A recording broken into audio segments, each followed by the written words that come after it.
Corona तू माणसाला जगणे शिकवून गेला. इतक्यात माणूस प्राणी खूप शेफारला होता. त्याला वाटत होतं की मी तीर मारला होता. त्या उर्मटाला असा एक दणका देऊन गेला. कोरोना तू माणसाला जगणे शिकवून गेला. पहिले तर आम्ही कधीच घरात राहत नव्हतो.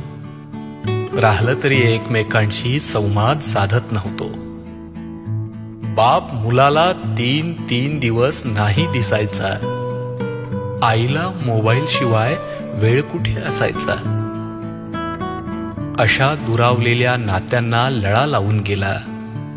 कोरोना तू माणसाला जगणे शिकवून गेला.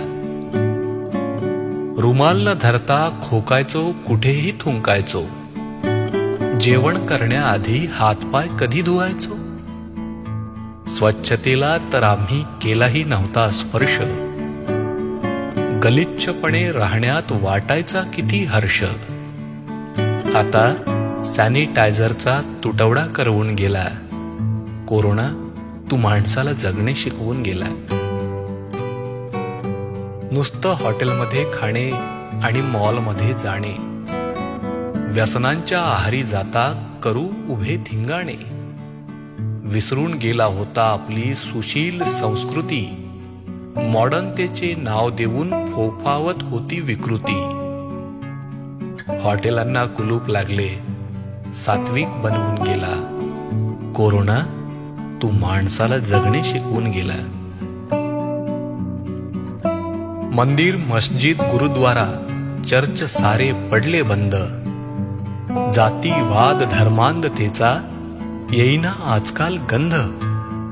आंदोलने थंड पडली, मोर्चेही पेंगलेत शांत. सीमेवरचे भांडण मिटले, ओसाड पडले प्रांत. खरी दहशत काय असते ती दाखवून गेला. कोरोना तू माणसाला जगणे शिकवून गेला. कोरोना तू माणसाला जगणे शिकवून गेला. लेखन डॉक्टर स्वप्नील मानकर, यवतमाळ. वाचन गझल मित्र.